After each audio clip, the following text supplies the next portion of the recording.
Everyone, welcome to our channel wings a कुरान। कैसे हैं आप? My name is Srishti. So welcome to our series जो हम ये code terminology junior assistant course के रिलेटेड कर रहे हैं। रोज मैं आपके साथ 10 एमसीक्यूज डिस्कस कर रही हूँ एंड आप लोग काफी अच्छा स्कोर करें। मैं आपका इनफैक्ट लाइव कमेंट्स में भी I was checking your answer. I think काफी लोग करेक्ट उसमें आ रहा था एंड ऑप्शन बोलने से पहले ही, मेरे आंसर बोलने से पहले आप लोग दे रहे थे। सो प्लीज हैव फेथ, अपने आप पे भरोसा रखिए। यू विल स्कोर वेल, आपके ठीक से नंबर आ जाएंगे, आपका ठीक से इसमें क्वेश्चंस आ जाएंगे। एंड आई सेड कि we will try to cover as many questions, as many words, जितना हो सके will try to cover. Civil, criminal, high court, supreme court, writs, judiciary, lower court, high court, जो भी है इन सब के related we will try to cover. Okay, चलिए आज का शुरू करते हैं। As you can see from the board मैंने नंबर 21 रखा है। ऐसे यू विल अंडरस्टैंड कि how many questions we have dealt. ठीक है, चलिए क्वेश्चन नंबर 21 क्या है? अ डॉक्यूमेंट और ऑब्जेक्ट और item which can be produced in court is called exhibit, issue, attachment, prima facie. देखो क्या होता है जब एक प्रोसीडिंग्स चल रही होती है, specially sometimes new criminal matter चल रहा होता है, डॉक्यूमेंट या ऑब्जेक्ट होता है। अब मैं आपको बताती हूं, सपोज ऑब्जेक्ट यहाँ पे हम रेफर करते हैं कोई मर्डर वेपन आपका। ठीक है, मर्डर वेपन अगर मेरे को दिखाना है, कोर्ट में दिखाना होता है ना मर्डर वेपन। ऐसा तो है नहीं कि मैंने बोल दिया सर एक मर्डर वेपन था, चाकू था, उससे मर्डर किया। नहीं, वो मर्डर वेपन दिखाते एंड इट इज सील्ड। वो एक वाइट कपड़ा, मसलिन कपड़ा रहता है, उसमें बंद होता है रैप, एंड ऊपर वो सील्ड होता है, वो जो वैक्स वाला। ठीक है, तो वहां पे खोला जाता है ये कोर्ट में ही। अगर वो अनसील्ड हो, कोर्ट में प्रोड्यूस किया जाए तो उसकी कोई वैल्यू नहीं है। वो समझ आ जाता है कि जो ये ऑब्जेक्ट है या जो एविडेंस है इसके साथ छेड़छाड़ी हुई है। ठीक है, सो वो ऑब्जेक्ट वैसे ही अपेयर किया जाता है, वहीं पे उसको ओपन किया जाता है, उसको मार्क किया जाता है एज एग्जिबिट ए, बताने के लिए कि ठीक है एग्जिबिट ए या एग्जिबिट 1, एग्जिबिट 2। पहले एक मर्डर वेपन आया, फिर एक खून की शर्ट दिखी, फिर एक कुछ भी आपका और भी जो कुछ चीजें वहां पे मिलती हैं, कड़ा दिखा या सब ये सब चीजें होती है, रिंग दिखी, ये सब चीजें टाइमली दिखाई जाती है एज पर कि वहां पे क्रॉस एग्जामिनेशन में क्या बात हो रही है। ठीक है, सो ये correct answer here is a. Next question पे चलते हैं आपका। Who is an indigent person? I think इधर से ज्यादा क्लियर आ रहा है। A person who cannot appear in the matter due to illness, a person who does not possess financial means to afford court fees, a person who chooses to ignore court proceedings, या all of the above. Indigent person आपका वो होता है B, जो afford नहीं कर सकता है आपका कोर्ट फीस का। देखो एक होता है वकील की फीस, एक होता है कोर्ट फीस। ये आपने सुना होगा कभी अपने पेरेंट्स से या कुछ डीलिंग हुई है, कभी स्टैम्प ड्यूटी होता है, बेसिक चार्जेस वो होते हैं। सो कोर्ट फीस के लायक अगर ऑफ कोर्स वो वकील के लायक नहीं, तो दैट मीन्स उसकी पूरी कंडीशन, अगर वो कोर्ट फीस के लायक भी नहीं है तो ये आपका आ जाता है यहाँ पे indigent person. That means we can't afford anything, I can not. So that is the meaning of indigent person. Next पे चलते हैं। Legal heirs, legal heir of deceased person, ये डी आना चाहिए, are called legal heirs. Legal heir जिसको कहते हैं, H is silent, remember that. Legal heir of deceased person are called, that means जो इंसान की मृत्यु हो गई है, डेथ हो गई है, उसके बाद सपोज फादर की डेथ हो गई, उसके बाद उसके घर पे कौन रहा है, लीगल एयर कहते हैं उसको। आपकी वाइफ, आपके बच्चे, ये इमीडिएट होता है आपका, उनको क्या कहते हैं? Legal जॉइनी, legal representative, legal defendant या लीगल इशू। लीगल रिप्रेजेंटेटिव वो आपको वो फिर यूजुअली ये सिविल केसेस में होता है, वो फिर रिप्रेजेंट करते हैं। सपोज फादर ने फॉर सम रीजन सुसाइड कर लिया क्योंकि बहुत बहुत वो कहते हैं ना अमाउंट ड्यू रहता है पे करना, तो फिर वाइफ और जो बच्चे हैं उन पे वो आ जाता है कि भाई पे कर लो अब इसको। क्रिमिनल मैटर्स में नहीं होता है। जिसने क्राइम कमिट किया है और उसकी डेथ हो जाती है ड्यूरिंग द ट्रायल, तो ऐसा नहीं बोल सकते कि उसके माँ बाप को पकड़ो या भाई बहन को पकड़ो या वाइफ को पकड़ो। जिसने क्राइम किया है वो होगा। बट इन केसेस में जहां से पैसे निकलवाने हैं, जो करना है क्योंकि उसने अपनी प्रॉपर्टी में यूटिलाइज किया होगा, वो फिर लीगल आयर्स का होता है। लीगल आयर्स हम काफी बारी टर्म यूज करते हैं जब फादर की या father, I am giving an example, mother भी हो सकता है, बट यूजुअली फादर्स के नाम पे आपकी प्रॉपर्टी वगैरह होती है, कार होती है। सो कल को जब वो ट्रांसफर करना होता है, वो वहां पे डॉक्यूमेंट प्रोड्यूस करना होता है, ठीक है। सो legal representative is the correct answer. An application that can be filed by either of the parties during the suit is called, during the suit, देखो ये बड़ा एक सिविल वर्ड है। सूट हम यूज करते हैं, not the suit boot, but suit हम कहते हैं आपका सूट फाइल हो गया। It's the entire proceeding civil matter में कि सूट चल रहा है, प्रॉपर्टी इशू है, स्पेशली प्रॉपर्टी इशू के लिए वर्ड यूज होता है, और ये लिटरली बड़े सालों तक चलता है आपका सिविल मैटर सूट, उसको बोलते हैं। अभी इतना बड़ा इशू चल रहा है, सिर्फ ऐसा नहीं है कि मैंने केस फाइल किया है और आपने उसकी प्रोसीडिंग्स का रिप्लाई किया है, ऑल दैट खत्म वहां पे नहीं होता है। बीच में मैंने आपको कल भी बताया था सिविल प्रोसीजर कोड के रिलेटेड। सिविल प्रोसीजर कोड क्या करता है सॉरी, सिविल प्रोसीजर कोड क्या करता है, वहां पे और भी प्रोसीडिंग्स मेंशन्ड है। सो अगर इस पूरे सूट, पूरे ट्रायल के बीच में अगर मेरे को लगता है I need to file a certain application, या आप, दैट मींस ऑपोजिट पार्टी को लगता है that you need to file a certain application, तो आप एक एप्लीकेशन फाइल कर सकते हो, जिसको इंटरिम कहते हैं, इंटरलोक्यूटरी एप्लीकेशन। ये है आपका करेक्ट आंसर, इंटरलोक्यूटरी या interim. Mid, interim means midway, mid ही हो गया ना, ये मिड हो गया, क्योंकि केस चल रहा है, केस के बीच में मैंने कोई बेसिक एप्लीकेशन फाइल कर ली, किसी भी चीज के लिए हो सकती है वो, फॉर सम रीजन, कि अगर सपोज मैंने आपको परसों वाले लेक्चर में बताया था the term ex parte, suppose बीच में एक्स पार्टे हो जाता है, ऑपोजिट पार्टी, आप अपेयर नहीं हो पा रहे हैं 4-5 डेज के, तो कोर्ट ने बोला मैं आगे बढ़ूंगा, फिर आप वापस एक एप्लीकेशन फाइल करते हो पहले एक्स पार्टी की, नहीं नहीं सर मेरा ये इशू था, सॉरी मैं अपेयर नहीं पाई, मेरी एप्लीकेशन एक्सेप्ट कर लो, now I will continue with the trial. So जब वो ट्रायल चलता है, पहले एप्लीकेशन सुननी पड़ती है उस पर, ये जो छोटी छोटी एप्लीकेशन होती है पहले कोर्ट को ही सुननी पड़ती है, बाद में वो जो मेन सूट आपने केस फाइल किया था उसको फिर कोर्ट डील करता है। थोड़ा सुनने में कॉम्प्लिकेटेड लग रहा होगा, बट सिविल प्रोसीजर जो लॉज हमारे कंट्री में, स्पेशली प्रोसीजरल लॉ, ये थोड़ा कॉम्प्लिकेटेड तो नहीं कह सकते, बट बहुत वास्ट जरूर है, नो डाउट अबाउट दैट, ठीक है। आप तो खैर देख ही लेंगे कुछ टाइम में, आप जब कोर्ट जाएंगे। Monetary compensation awarded to the party by the court after the case is called dismissal, warrant, outcome या damages। मेरे मुंह से मैरिज निकलने वाला था, सॉरी, कॉम्पनसेशन भी हो सकता है। सो मॉनेटरी कॉम्पनसेशन में क्या है, इसका मतलब है कि सपोज आपने मेरे अगेंस्ट केस फाइल किया है एंड डैमेजेस अवार्ड किए हैं, दैट मीन्स सूट फाइल हुआ है, आपने एनक्रोचमेंट की है, वहां पे आपने एनक्रोचमेंट में एक बिल्डिंग बनाई है, मेरी दीवार वगैरह टूट गई है, सब कुछ हुआ है। सो कोर्ट को अगर वहां पे कोर्ट बोलता है कि मेरे फेवर में आ जाएगी जजमेंट, एंड वो आपको दूसरी पार्टी को बोलता है कि एक तो तुम्हें एनक्रोचमेंट बंद करनी, नंबर 1, नंबर 2 आपको यहां पे इसको डैमेजेस भी देने हैं, डैमेजेस का कॉम्पनसेशन, डैमेजेस मतलब क्या क्या तबाही हुई है, जो तबाही हुई है उसका कॉम्पनसेशन आपने मेरे को देना है, पैसा, एज सिंपल एज दैट। सो उसको कहते हैं हम यहां पे डैमेजेस, ठीक है, ये D done. A type of pleading where the plaintiff explains or gives rebuttal of some additional facts in the case is called, let's go step by step। एक प्लीडिंग है या एक स्टेप है जहां पे प्लेंटिफ, प्लेंटिफ कौन होता है, मैंने परसों डील किया था, जो केस फाइल करता है सिविल मैटर्स में, वो प्लेंटिफ होता है। क्या होता है, मैं प्लेंटिफ हूं, मैंने केस फाइल किया है, मैंने आपके अगेंस्ट केस फाइल किया है, आप क्या बन गए इसमें, रिस्पोंडेंट, आप रिस्पॉन्स दोगे, आप अपना रिटन रिप्लाई दोगे, ठीक है, वो सबको देना होता है, दोनों पार्टीज को। डन, आपने भी दे दिया। उसके बाद प्लेंटिफ के पास एक और ऑप्शन है, मतलब उसकी मर्जी है, उसको वापस उसका रिप्लाई देना है ना देना है, कभी एडिशनल फैक्ट्स होते हैं, या कभी आपने उसको काउंटर करना होता है कि भाई ये गलत तू बोल रहा है, ये एडिशनल फैक्ट्स हो रहा है, so I will file the rejoinder.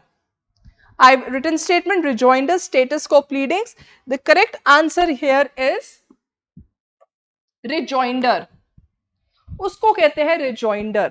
री वापस जोड़ देना, केस को, सो दैट उस केस से उनको पता चले कि जो प्लेंटिफ है उसको वहां पे और कुछ फैक्ट्स मेंशन करने, या कुछ अगर एडिशनल फैक्ट्स आ गए regarding that matter only.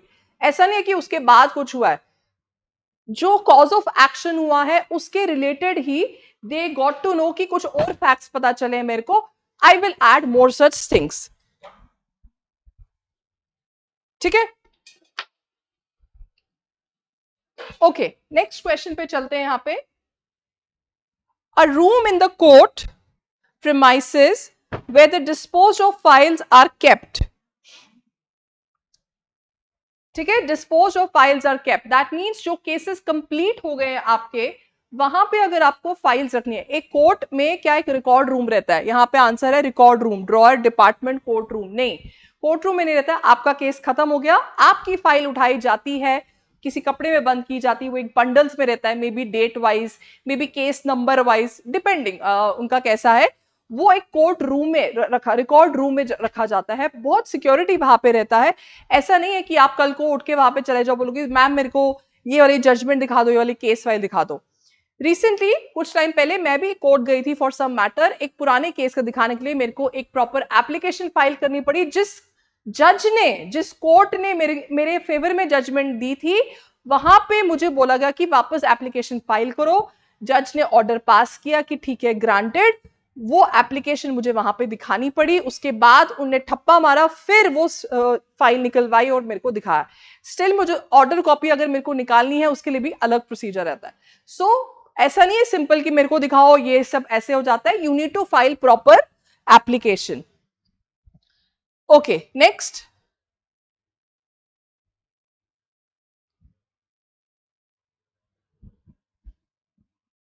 (28) the word sub judice means, very important term, काफी बार ये यूज हुआ है आपका, न्यूज में बड़ी बार आता है, मीडिया बड़ी बार ये टर्म यूज करती हैं, एंड कोर्ट में भी चलता रहता है, क्योंकि कभी दो दो केसेस कनेक्टेड होते हैं। पहले सुनो क्या है। Matter pending before a court for decision, matter filed before the court, damages paid to the losing party या claim by the plaintiff। इसमें करेक्ट आंसर आपका आ जाता है matter pending before the court for decision, मतलब आपका matter court में एक चल रहा है, ठीक है। अब दूसरा मैटर एक कोर्ट में फाइल हुआ है, ओके, दूसरा मैटर कोर्ट में फाइल हुआ है, या कुछ ऐसा हो जाता है कि पेंडिंग है काफी देर से, उसके रिगार्डिंग पूछा जाता है कभी मीडिया में, या कभी आपको पूछा जाता है कमेंट करो कि क्या है, आप बोलते हो द मैटर इज सब जुडिस and I can not comment, that means matter pending है कहीं पे, तो मैं उसके रिलेटेड बात नहीं कर सकता। काफी बार ये देखा जाता है आपका जो ये मैट्रिमोनियल मैटर्स होते हैं, अगर हस्बैंड वाइफ ने डिवोर्स केस फाइल किया है, वहां से दूसरे एंड पे मेंटेनेंस का केस भी फाइल किया है, तो कभी कोर्ट बोलता है कि ठीक है डिवोर्स केस खत्म होने दो, उसके बाद हम इनकी फुल मेंटेनेंस का डिसाइड कर लेंगे, ठीक है। ये दो डिफरेंट कोर्ट्स डील करता है, डिफरेंट जजेस हो सकते हैं। सो कभी कभी लॉयर बोल सकता है कि नहीं सर मैटर इज सब जुडिस, दैट मींस पेंडिंग, ठीक है। सो मैं आपको बार बार बोल रही हूँ, कुछ तड़कते भड़कते वर्ड्स आ जाते हैं, बट मीनिंग इनका सिंपल आता है। This is your answer. Next आता है आपका display of ongoing and future matter and schedule is mentioned in case status, cause list, attestation या adjourn। इसका आंसर आपका आ जाता है कॉज लिस्ट। कॉज लिस्ट क्या रहती है, ये हर वीक के स्टार्टिंग में या कभी महीने के स्टार्टिंग में ये शुरू हो जाती है, वीक के स्टार्टिंग में वहां पे डिसाइड होता है कि सपोज इस वीक सीजेआई लिख रही हूं मैं, सुप्रीम कोर्ट का एग्जांपल देख रही हूं, जो चीफ जस्टिस ऑफ इंडिया का कोर्ट है, कोर्ट रूम नंबर, वो उस दिन मैटर डील करेगा क्रिमिनल मैटर्स के, उस वीक रादर, ठीक है, क्रिमिनल मैटर्स डील करेगा। जो कोर्ट नंबर 2 है वो मैटर करेगा कॉर्पोरेट, कंपनी मैटर्स वगैरह होते हैं वो डील करेगा। ये हो गया एक टाइप का कॉज लिस्ट। दूसरी टाइप की कॉज लिस्ट और डिटेल में क्या होती है कि भाई मेरा मैटर कल लगा है, कॉज लिस्ट में मेरा मैटर कल का दिखाया है, जिसमें वो आजकल तो आपका सारा ई कॉज लिस्ट होती है, सब ई स्टेटस से पता चल जाता है। मेरा मैटर फ्राइडे को लगा हुआ है 44th नंबर, ये होता है आपका कॉज लिस्ट की पूरा हफ्ते का प्रिपेयर किया है। ओके, अब कुछ फ्रेश मैटर्स भी रहते हैं, वो भी आप सोच रहे हो कि फ्रेश मैटर्स को कैसे डील करते हैं। फ्रेश मैटर्स जो होते हैं उनको ऐसे डील करते हैं कि उनका डिफरेंट रहता है, we call them supplementary matters. आप लोग ये कोर्ट में सुनोगे सप्लीमेंट्री लिस्ट क्या होती है, कब सुनाई देती है, कभी किसी कोर्ट रूम में मॉर्निंग में होता है। There was a time Jammu में दिन को पोस्ट लंच सप्लीमेंट्री लिस्ट उठाई जाती थी, दिल्ली में मॉर्निंग में उठाई जाती है। सो इट कैन वेरी, ऐसा कोई वो हार्ड एंड फास्ट रूल नहीं है। सो दैट मीन्स अगर मैंने सुबह केस फाइल किया है, it is urgent, it needs to be heard today, उसको सप्लीमेंट्री मैटर, कोई ना कोई, सब मैटर तो फ्रेश होते ही है कभी ना कभी, ऐसा तो है नहीं वो डायरेक्ट कहीं चला जाता है। So every matter is a supplementary matter, supplementary list बोलते हैं फ्रेश मैटर। ठीक है, उसकी भी अलग लिस्ट निकलती है, कॉज लिस्ट निकालो भाई सप्लीमेंट्री मैटर की, उसमें बताओ आपका क्या नंबर है। A clause which is added in the agreement between the parties is called attestation, conciliation, arbitration and bailment. The correct answer here is arbitration. अब मैंने क्या लिखा है, agreement between the parties. अगर मैं इसमें और प्रिसाइज हो जाऊं कि अगर दो कंपनीज के बीच हुआ है या दो पार्टनरशिप फर्म्स के बीच में हुआ है तो वो आपको और प्रिसाइज पता चलेगा। हम यहाँ आर्बिट्रेशन क्लॉज की बात कर रहे हैं। आर्बिट्रेशन क्लॉज क्या रहता है, जब भी आप कॉन्ट्रैक्ट साइन करते हो, सपोज मैं कंपनी ए हूं, आप कंपनी बी हो, हम एक अग्रीमेंट में आ गए कि भाई तू ये वाला काम करेगा, मैं ये वाला काम करूंगा, सपोज कंस्ट्रक्शन के रिलेटेड व्हाटएवर। सो उसमें लिखा होता है सारा कि ये इसका काम है, ये इसका काम है। लास्ट में at the end of the contract, at the end of the agreement rather, उसमें मेंशन हो जाती है कि अगर कल को हम दोनों पार्टीज के बीच में कोई इशू उठता है तो उसको हम आर्बिट्रेशन के पास हो जाएंगे। आर्बिट्रेशन क्या है, it is another kind of alternate dispute resolution. Alternate that means आप कोर्ट नहीं जा रहे हो, in fact company A, that means मेरा, मैं एक आर्बिट्रेटर अपॉइंट करूंगी, कंपनी बी एक आर्बिट्रेटर अपॉइंट करेगी, एंड एक तीसरा भी इसमें रहता है क्योंकि we need an odd number for that.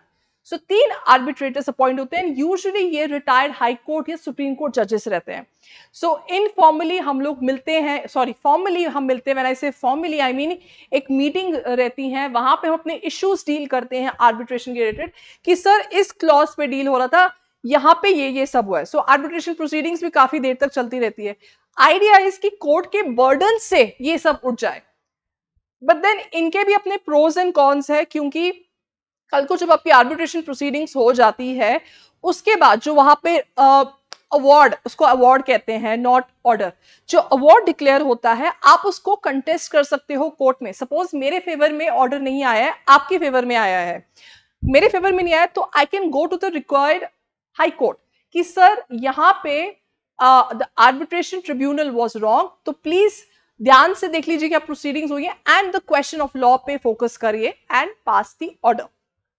That is called arbitration. That is क्या रहता है आर्बिट्रेशन, ऑल्टरनेट डिस्प्यूट रेजोल्यूशन। देखो कोर्ट कचहरी में भी जो केसेस है वो क्या होता है, डिस्प्यूट ही होता है इवेंचुअली, ठीक है।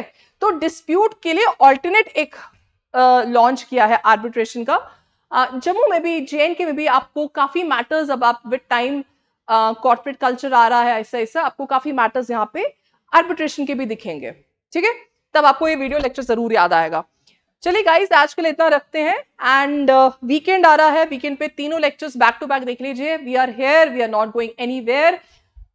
Very nice, and do keep on watching and sharing the videos. आपकी और भी जो रिकमेंडेशंस है, we are open to it, please comment section पे लिख लीजिए, and don't worry about other courses also, सब क्लियर हो जाएगा, सब we will deal with them accordingly. एक कोर्स को 1 एट अ टाइम लो, एक वीडियो लेक्चर को 1 एट अ टाइम लो, एक सब्जेक्ट को 1 एट अ टाइम लो, ठीक है। चलिए आज के लिए इतना ज्ञान काफी है, कल मिलते हैं, बाय बाय।